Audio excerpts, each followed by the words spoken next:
Hello guys, मैं तलत आज एक फिर नए वीडियो को लेकर आपके सामने हाजिर हूँ। उम्मीद करती हूँ आज का ये वीडियो भी आपको बहुत पसंद आएगा। आज का जो ये वीडियो है वो झारखंड स्टेट के बारे में वीडियो है। कोशिश मैंने यही की है कि झारखंड स्टेट के बारे में मैं ज्यादा से ज्यादा जानकारी दे सकूं। आज का ये जो टॉपिक है वो जेपीएससी एग्जाम्स के प्रिपरेशन करने वाले स्टूडेंट्स के लिए तो मोस्ट इम्पोर्टेंट है ही, साथ में जो झारखंड में जो बच्चे पढ़ रहे हैं, झारखंड हिस्ट्री उनकी एक पेपर चलती है, उनके लिए भी मोस्ट इम्पोर्टेंट है। तो आपको ये वीडियो पसंद आए तो उसे लाइक, सब्सक्राइब और शेयर करिएगा। और हाँ, न्यू व्यूवर्स जो है वो बेल आइकन जरूर प्रेस करें ताकि मेरे आने वाले हर वीडियो का नोटिफिकेशन आपको मिल सके। तो आइए शुरू करते हैं। हमें सबसे पहले झारखंड के इतिहास के बारे में थोड़ी जाननी। तो जो झारखंड का इतिहास है वो पाषाण काल से ही आरंभ है। जहांगीर और औरंगजेब के शासनकाल में झारखंड मुगलों के अधीन। जब यहाँ ब्रिटिश सरकार आई तो झारखंड बंगाल रेजिडेंसी में रहा और बाद में ये बिहार का हिस्सा बना। लेकिन चूंकि अंग्रेजों का शासन था, अंग्रेजों ने आदिवासियों पर जिस तरीके से शोषण शुरू किया, उन पर अत्याचार शुरू किए। ईसाई मिशनरियों का भी आगमन हुआ। ईसाई मिशनरियों के आगमन से यहाँ इनके धर्म पे भी संकट आ गई और अंग्रेजों के द्वारा उनका शोषण काफी ज्यादा बढ़ गया। अंग्रेजों की जमीन छीनी जाने लगी, उन्हें प्रताड़ित किया जाने लगा, जिससे आदिवासी अंग्रेजी शासन के विरुद्ध हो गए और उन्होंने अपने हितों की रक्षा के लिए कई आंदोलन चलाए, जैसे चुआर विद्रोह, चेर विद्रोह, भूमिज विद्रोह, तमाड़ विद्रोह, कोल विद्रोह, विद्रोह, जिसे बिरसा आंदोलन के नाम से भी जाना जाता है। इससे मैंने सीएमटी एक्ट पढ़ाया था, उसमें मैंने इन सारे विद्रोह के बारे में बताया और उनके नेतृत्व करने वालों के भी बारे में बताया। तो अगर आपको इसके डिटेल्स चाहिए तो आप उस वीडियो को देख सकते हैं। आदिवासियों के द्वारा ये आंदोलन चलाए जाते रहे और बिरसा आंदोलन, जिसे उलगुलान विद्रोह भी कहा जाता है, जो बिरसा मुंडा के नेतृत्व में चलाया गया, जिसके बाद बिरसा मुंडा पकड़े गए और जेल में ही उनकी मृत्यु हो गई। लेकिन बिरसा आंदोलन का प्रभाव इतना ज्यादा पड़ा कि अंग्रेजों को विवश होना पड़ा और झारखंड में सीएमटी एक्ट लाई गई। लेकिन 1908, जबकि अभी भारत आजाद नहीं हुआ था, ना झारखंड एक अलग स्टेट के रूप में हमारे सामने आया था, अब भी आदिवासियों का शोषण जारी रहा। उनकी जमीन पर अब भी दीकुओं ने अपना अधिकार जताया और एक और अंग्रेज भी आदिवासियों की अशिक्षा का फायदा उठा रहे थे और उनके अधिकारों, उनकी जमीन, उनकी संस्कृति पर जबरन अपना अधिकार करते जा रहे थे और नए नए कानून लागू करते जा रहे थे। अतः इन सबके कारण 1914 में जत्रा भगत के नेतृत्व में टाना भगत आंदोलन शुरू हो गया और आदिवासियों ने फिर से एक बार अंग्रेजी शासन के खिलाफ धावा बोला। 1920 ईस्वी में जब गांधी जी ने असहयोग आंदोलन शुरू किया तो झारखंड वासियों ने भी उसमें महत्वपूर्ण भूमिका निभाई। 1930 ईस्वी में जब गांधी जी ने सविनय अवज्ञा आंदोलन शुरू किया था तो भी हमारे झारखंड के लोगों ने पूरी तरह से गांधी जी का सहयोग किया। 1942 में भारत छोड़ो आंदोलन में भी झारखंड के निवासियों ने महत्वपूर्ण भूमिका निभाई। झारखंड में एक महत्वपूर्ण नेता का उद्भव हुआ जिसे जयपाल सिंह कहा जाता है, जो कि एक हॉकी के प्लेयर भी रह चुके हैं। उन्होंने आदिवासियों के मुद्दों को उठाया और वो आदिवासियों की आवाज बने। उन्होंने आदिवासियों के लिए लगातार अपनी जंग जारी रखी। बाद में कई नेता झारखंड से सामने आए, जैसे शिबू सोरेन, विनोद बिहारी महतो इत्यादि।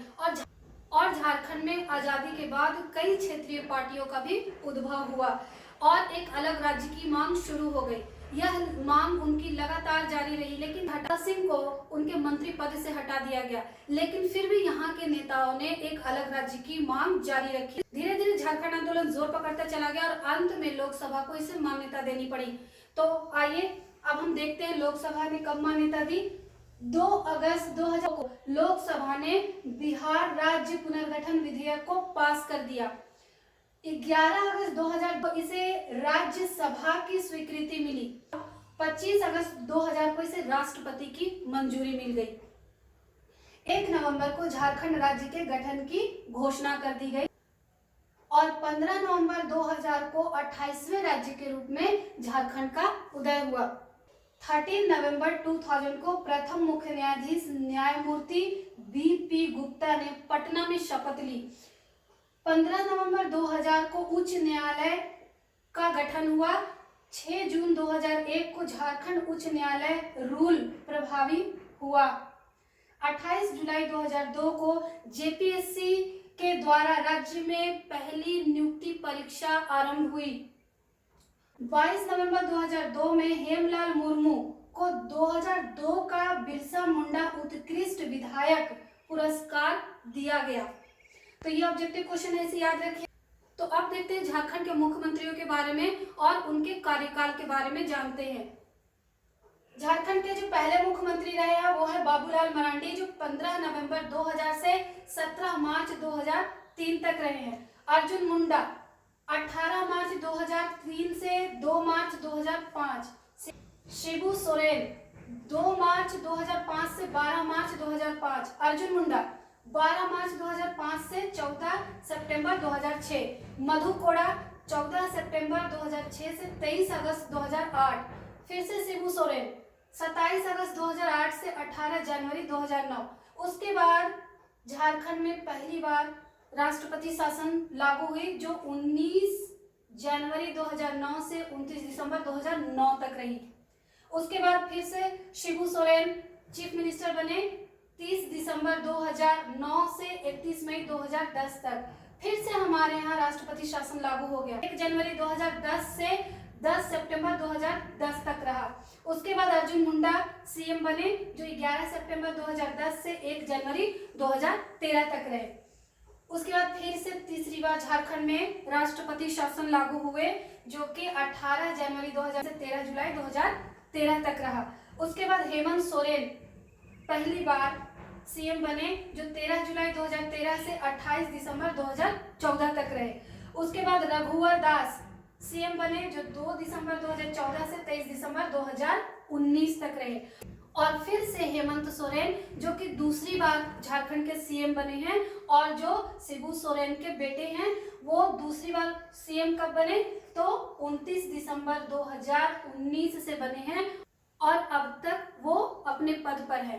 तो इस तरीके से झारखंड के सीएम के बारे में मैंने बताया, और आपको बताया कि झारखंड में अब तक 3 बार राष्ट्रपति शासन लागू हो चुके हैं, और सारे डेट्स भी बताने की कोशिश की है। तो आइए इसे इरेज करते हैं और अब जानते हैं झारखंड के गवर्नर्स के बारे में। झारखंड के जो पहले गवर्नर थे वो थे प्रभात कुमार, जो कि 15 नवंबर 2000 को बने थे और 3 फरवरी 2002 तक रहे थे।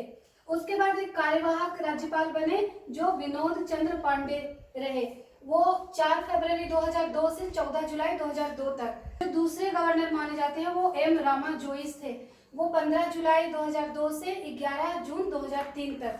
वेद प्रकाश मारवा 12 जून 2003 से 9 दिसंबर 2004। सैयद सिप्ते रजी 10 दिसंबर 2004 से 23 जुलाई 2009 तक।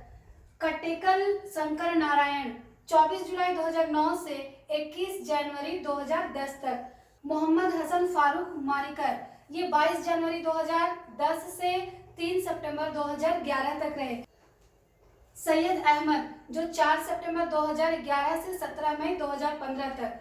और द्रौपदी मुर्मू ये 18 मई 2015 से अब तक अपने पद पर हैं। द्रौपदी मुर्मू झारखंड की पहली महिला राज्यपाल है।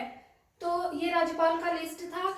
उम्मीद करती हूँ आपको सीएम का लिस्ट, गवर्नर का लिस्ट और झारखंड के बारे में बहुत सारे आज ऑब्जेक्टिव क्वेश्चंस क्लियर हुए होंगे।